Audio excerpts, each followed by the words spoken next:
But gee, this is not show and tell or in a sense, asking you really to bare your inner soul, but how did you feel as you were playing? Not too good? Very bad. All right, I want to ask you something. Will you play it over for us right away? I'm serious. I am serious. Will you? This is really all I could do to do that. I'm so nervous. I'm still shaking. Shaking. I can't play. You can't play I now? really can't play. Could you tell me why you feel so bad? I hear you for the first time, and I thought it was a most impressive performance. I thought that you played extraordinarily well technically. I thought that you did many things musically wonderfully well. I thought that you had a tremendous sense of proportion. I thought that your mastery of the instrument and your absolute security of memory was outstanding. That you did some ridiculous things that are going against your own design. You designed it differently, and then you came out completely else after you had designed it for us and prepared it. So I don't understand you're feeling badly because I don't know. I think that what I hear when you say it that way is self-destructive, is not constructive. But Well, there's one thing I just cannot overcome. I mean, What it's is a that? block. I can play fine when I play concert, but I can't play in this situation. in this I situation, cannot do it. I just simply can't. I was convincing myself that I could. I've been sounding the way I want to sound. I mean, I know all the things. It's like something sticking out like a sore thumb. I mean, it's just, I can't overcome it. I want to, but I'm trying. And I mean, but that's why I felt, even though it sounds a little bit strange to say, without comment, would you play it again? I'd like you to sit down. I really feel that something can be accomplished by that. Just, in other words, we know that you're nervous, and I'm nervous for you. All right, that's okay. Now, for instance, I can only tell you when you're in basic training, and they're shooting live bullets over your head, and you know it's dangerous, and you're dead tired, and you get finished, and then they say, all right, we got to do it all over again, and you say, oh my God, I'm going to die. And then you find out that you couldn't do it all over again. In other words, the resources are there. but I just freeze like in a broken octave section. Fine. So, Try and freeze again. Would you do it, please, please, it's important. Let me put it this way. It's important for me that you play again. well, okay, I'll do it for you, but Huh? Try. I'll do it for you. But All right, good. Then that's something I'd like to know. First of all, I love this piece so much, I'd like to hear it again. Okay, smart.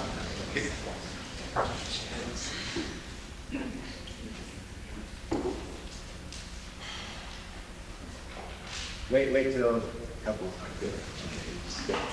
All right, but really, it's worth hearing again. I think.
Who needs words?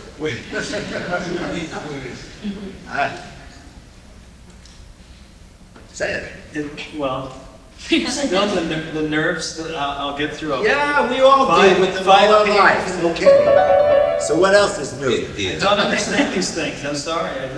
Nobody The whole understands. train was off the track at that moment, and I don't know why. Dickran, it happens to everybody that you have those miserable moments. And they happen generally when you're pregnant with the most wonderful part that you can produce. That's the interesting part of it. Oversensitivity is a disease as much as insensitivity. Don't you think it's relaxation or something? I mean, Well, all right, now what I want you to do, you know, this is, to me, this was such an absolutely marvelous moment in my life that you could encompass such a bottom and then reach out so far in your own ability to communicate this piece to me. I just so think I don't even want to talk even though I'm talking. I didn't think I could do it. But the point is, I think you have to now begin to compare the things that are going on. Did somebody else at least either say something? I think everything, well, nearly everything, Richie, that you do is so vivid and exciting and idiosyncratic, it's recognizable at once. I will always be grateful for by asking you to play that again. Because I really, you know, the first movement in particular was so much more lucid than the first time and No, engaged. it's choking me to death. No. But I'm still puzzled. Can I just one, two things? If it's details, I'd like to get more overall feeling Right, to no. reinforce Richie and his thing. I mean, details are details. I mean, I have 1,000 details I'd like to talk about, but this is not the time, really. No. But I want a general reaction. Do you feel that he's speaking something? How about you? I felt it the first time he played. Yeah. I felt that he's an outstanding pianist. I felt that he's an outstanding musician. I felt really very grateful to hear him. I must say that it's my first time that I hear you. And therefore I entered in one of the most difficult sonatas of Beethoven. It is true, as Bobby says, there are 1,000 details. And when you started to play, for instance, I felt terrible that you started in a most nonchalant way. Yeah, that's that he wasn't nonchalant inside, he was dying inside. That's, of course, then I understood why, because I thought, why can anyone taking this precious thing, this 101, and start so nonchalant any which way? But now I understand why that was. I also feel that this second time, when many of those idiosyncrasies seem to work much better, that when you stop a flow of motion that seems to be very personal. And I feel absolutely that it is derived from understanding the piece. I feel you do understand the piece. Though I have many questions to ask you that when someone plays in a fugue, bam ba ram, bam ba bim ba patatita, bim ba patatita, play tam ba patatita. Somehow the relationships don't seem to work as far as I can hear them from here. But when I have to speak about a general performance, I will remember your performance. It's one of the very beautiful ones that I've heard of the 101. I think it should give you more power to be able, under that stress and strain, as you say, that during a master class or whatever the session is called, that you Whatever, I like that. that you feel under that pressure, and I know that is the worst pressure possible, is in a situation like this, that you could produce what you produced. I think more power to you. And actually, I mean, congratulations, Rick.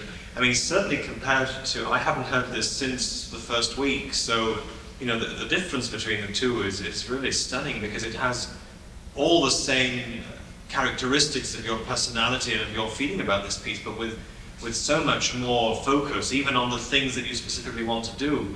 And I don't know whether Mr. Presser was implying this, I would agree if he was, that between the first and second performances, I don't know how you felt differently, but I enjoyed the first performance very much too, and I although I think the second consolidated a certain number of things. I especially found for the repeat of the last movement, suddenly somehow a lot of things seem to be more focused from there into the last movement. I don't know whether something happened in your mind at the point, but I get these moments where I just turn on. I just That's true. I mean, I can be as dull as hell for a while, and all of a sudden something happens. I don't know. Oh, well, all right, then it's the search for not the lost penny, but for this moment. Well, I don't mean dull, like, I mean, I don't think I'm boring, you know, but I think That the the things are going wrong, I give up. And then something happens. Because I certainly didn't begin the second performance with any any strength. I was very weak, and then But you found strength, didn't you? found strength. All right, that's my point. I've never done that before, so I'm really glad you did. So am I. Walter, Ed, anybody? Walter? I find it very difficult in this kind of a. The problem is one that has very little to do with the music ahead. I think we all agree it's a great piece. He plays a just incredibly powerful performance, and yet he doesn't really enjoy himself doing it. No, I mean, I stated that I do enjoy performing, but not in this. I used to like competitions very much. You did? But I know, but I mean, I used to be, I mean, just as a comparison, I would like the idea of walking on and trying to match the performance. Well, you're going to get that chance too. Yeah, but I mean, Exactly. something about this situation, I feel like everybody's going to tear me apart, and so I feel. Well, why do you feel that after all this? I know, I've seen it all. Well, you've got a chance to do it in a concert context. That's. I think if I came here 10 years ago, or 15 or something, it had something to do with it. Don't talk like an old man. But it's the mentality, more than anything else, of coming here after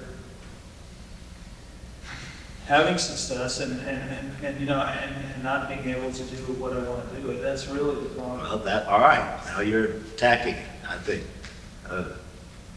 Wally, did you finish what you were saying? Because were you going to say something different? No, I think we're talking about it now. Uh-huh. I can very well so sympathize with the feeling of trying to do something and doing it rather well and feeling lousy about it yourself is an awful dilemma. And Don't we all experience that? I know, but this is hard it doesn't do somebody else much good to tell that you also experience. It's a little bit like lying in the hospital and having a lot of pain. And the doctor saying, "Oh, don't be a fool, I've seen 100 people have pain." It doesn't help you when you... But something can help. Well, what is that? I think it's confidence in one's own ability and in these beautiful works that you're playing. I mean, you're measuring yourself here against that which is the most beautiful in Western civilization, in our lives. I mean, a piece like this is something very, very wonderful to have the opportunity and to have the ability to do it. And if part of that self-consciousness that you have, in which you want to be loved every minute of the way instead of wanting to love Beethoven every minute of the way. But I think if that would, maybe that. I think that your assumption is a little bit off base. Maybe. I know him well enough to know that there's a deep love bound up in it. He's trying for so many things and so hard. See, what I feel it's different. If you don't mind, can I speak for you? No, the point is that you always try to get to that little farther point than you can really reach. You're always trying for that.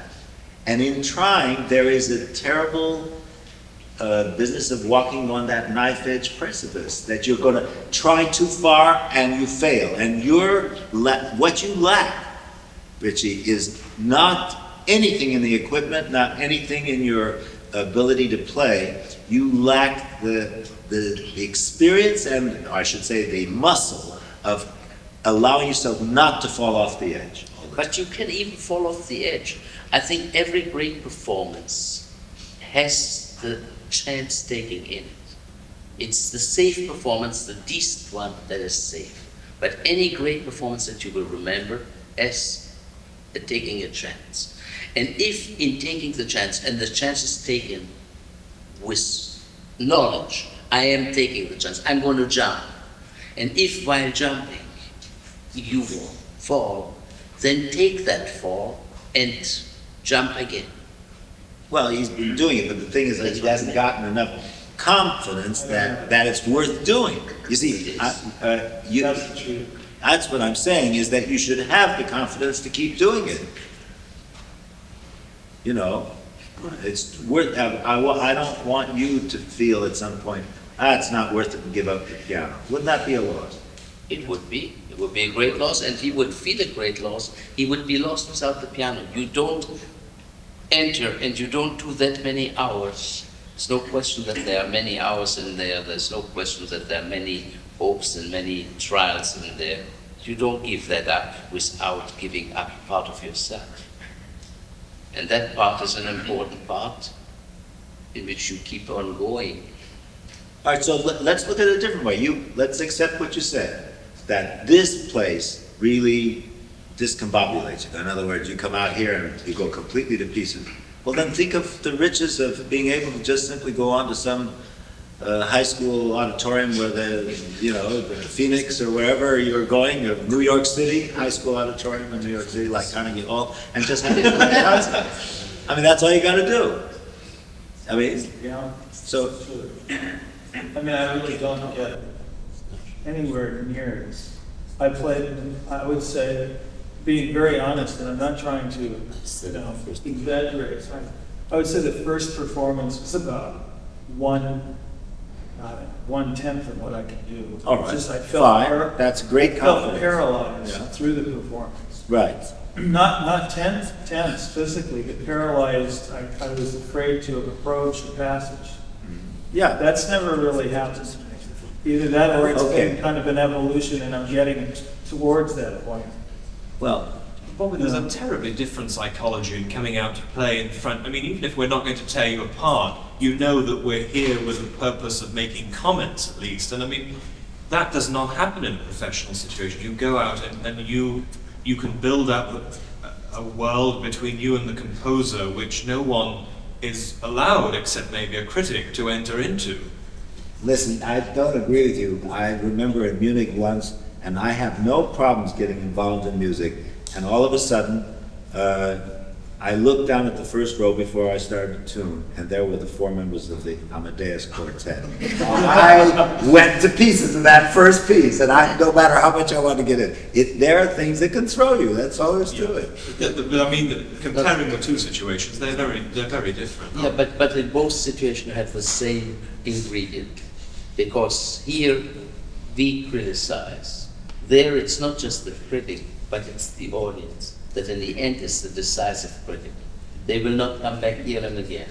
So the question is here, self-confidence that is derived from your ability, self-confidence that is derived from your understanding that you can read those dots and make sense of them, and that everyone is below his maximum, that I don't know anyone, truly anyone that I've ever met in my life that walked out playing and said, I did my max.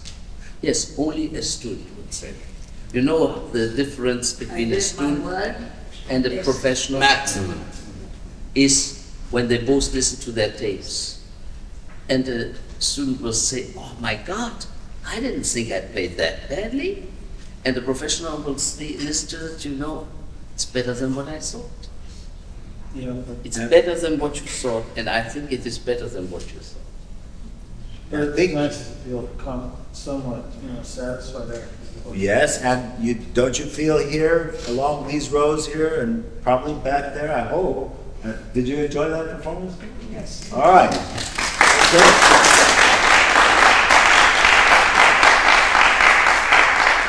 Don't you feel support? We're not your enemies.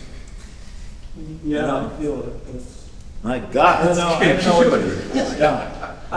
This is something that I was thinking about earlier, that feeling afraid of the audience, and why I was trying to incorporate them in the performance that I did the other day. Actually, the audience is your friend, because without them, you couldn't give the performance. I mean, they're the other part of you that's helping you to go beyond what you thought you can do when you're alone. So you can use them as a boost. You know, you can't not be thankful to have the audience to help you. Well, yeah. I have a question to ask you, Richie.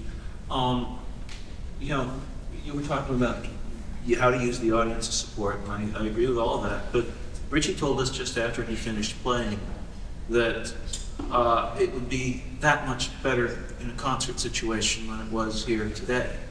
Now, if you don't want those performances, I'd be happy to take the tapes and put them out under my own name, but what I'd like to know is what objectively would be different about these performances in a concert situation than what we heard just now. All right. Well, there wouldn't be the cramming of note values, where a dotted eighth becomes so long, and then the 16th becomes like a 64th note. That would not be there, like in the march. And the overall, just things in general. I mean, obviously, you know, I mean, the performance was strewn with wrong notes. I mean, that we don't even. I'm not saying we consider that. I'm just saying it was. But And that wouldn't happen. I mean, there's an occasional. the greatest the players. I mean, start with chords. Well, I knew I was getting into that wrong area there notes. when I said that, but I just wanted to add that. Okay, the idea I said before of freezing up before a passage, thinking of it as an isolated technical thing, that just never happens. I usually incorporate it in the music, you know, like everyone else. I mean, it's just lots of things pile up and they don't happen. Are you describing what would happen in a real performance, or are you actually describing the ideal performance that's in your head somewhere? No, I guarantee. Look, I have tapes. If you want to do the tape routine. He's not modest. Why don't you? I'm not going to sit here and say this is the way I play in public, because it is not. But I have a right to say that, and I'm going to say it. This isn't the way I play. All right. There are some people here that I would like to play for, and maybe that got into my mind when I play here. You know, like I'm coming out to play for that person. Well, all right. How satisfied? All right. That's leading on to a hot subject. How satisfied are you in your performances in public? Very. Much more satisfied. I mean, I adhere to the score once in a while in public. You know. All right. Then why did you come here then? Well, because I wanted to study these two pieces. I mean, to have them under observation or I reaction? mean, that's an honest answer. No, I came here to study these two pieces with you. That's why. Is that fair? I mean, No, it's honest. I don't know. But all right, I say, why not use this experience in a learning experience? Because if you want my objective perspective of the years that I've heard you play, at your best,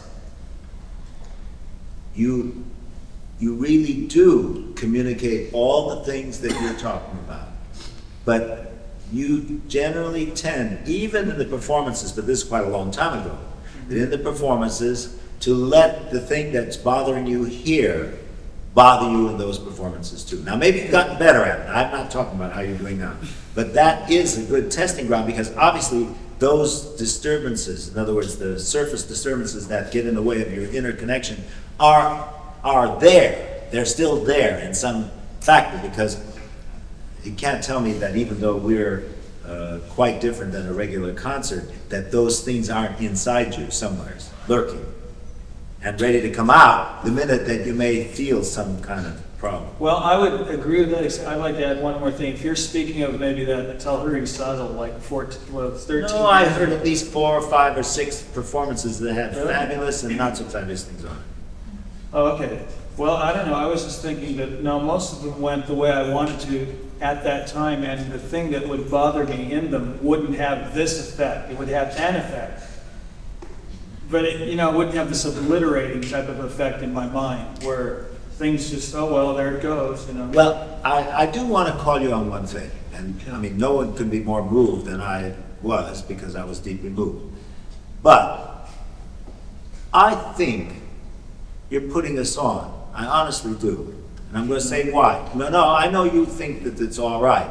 But basically, why should we accept the fact that we're putting you off in this situation so bad? Why can't you play music for us the way you do in a more impersonal situation? We're even more ready to listen to you play than that audience out there. Generally, audiences, let's be very honest about that. Generally, audiences are mostly filled with people who don't know anything about music to begin with. That's great. All right. Would you like that?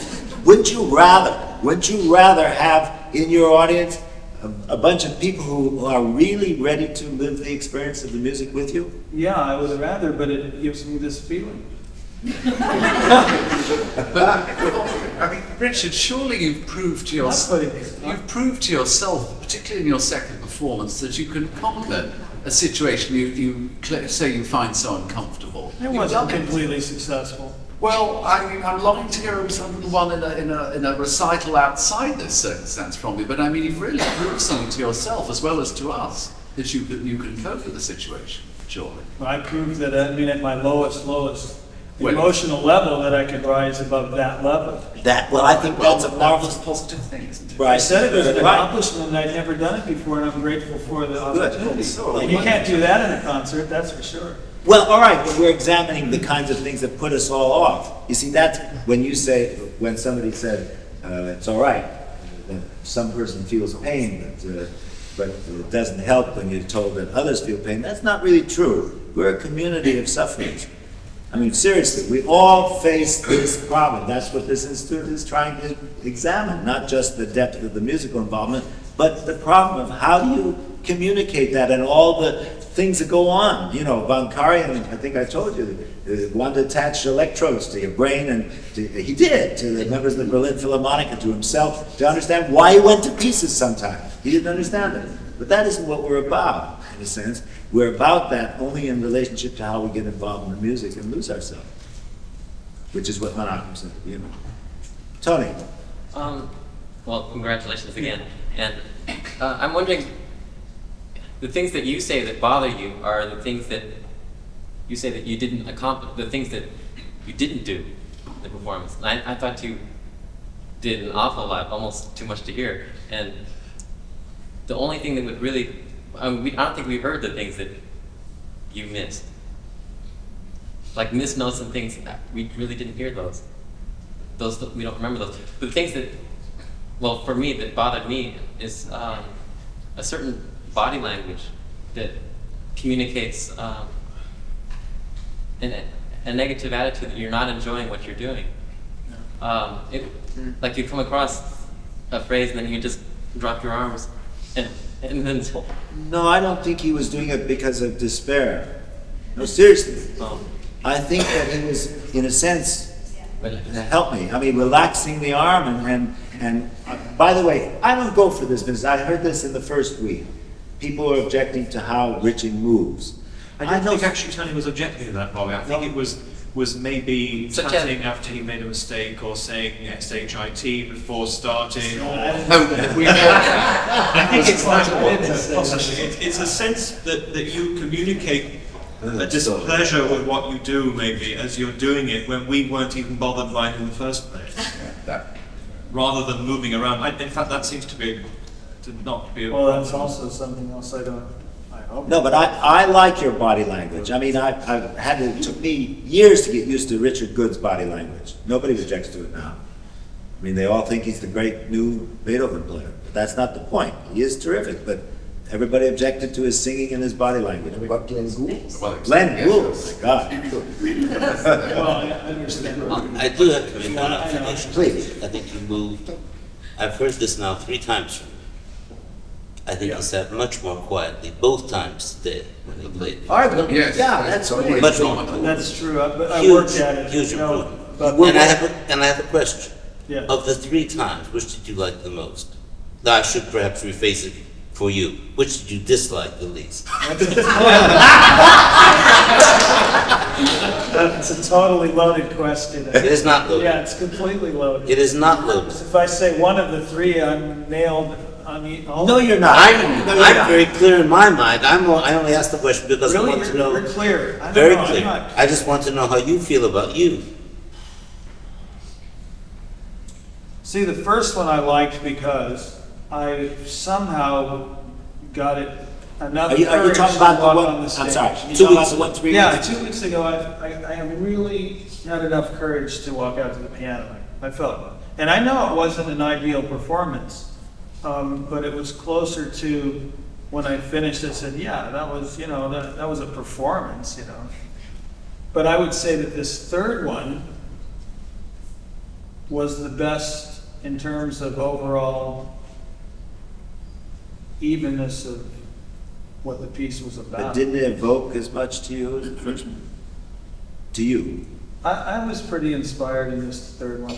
I would And be dashed if I you didn't sensed say that. when I started the first movement, I didn't feel nearly as badly as I did when we were talking about doing it again. Yeah, the third one was the best one, maybe. I don't know. Of the 3. It's possible. I'm not willing to say. Good for you. Well, that's progress, Ed. Really.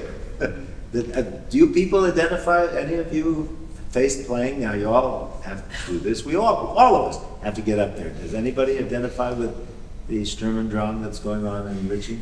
Or are you slightly amused by it? Or are you sympathetic? What? Oh, yes, Milan. I guess I'm sympathetic in the sense that I think that everybody goes through that. I really think Right. so. And I think that paying, I mean, excuse me for saying so, but paying so much importance to it is paying too much importance to yourself.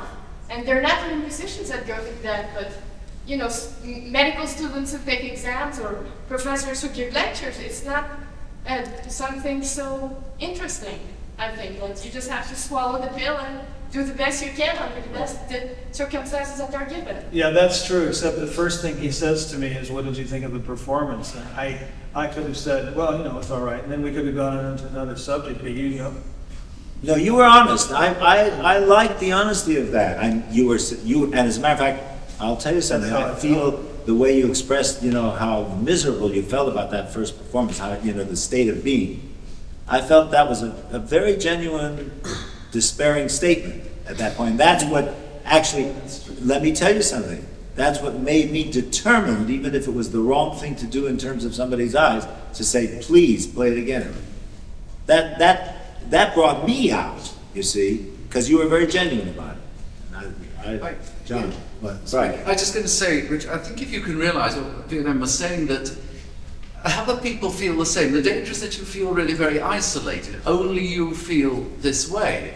If you can realize that other people go through this. But you don't. Well, yes, but I mean, that you feel that you are completely separate from an audience, so that people who are willing you to do as well as you possibly can, not the opposite. It's very important to think positively. How do you get, or any other people who regularly give public performances and come across these feelings, I mean, either within a piece or within a whole concert? I've had experiences of, say, the first piece on a program going very badly, and it's how does one actually strive so that when you walk out again on the stage, it's a new beginning and you're not infected by the feelings of that person? That is a very common experience. Mom, you're very quiet. It's all right.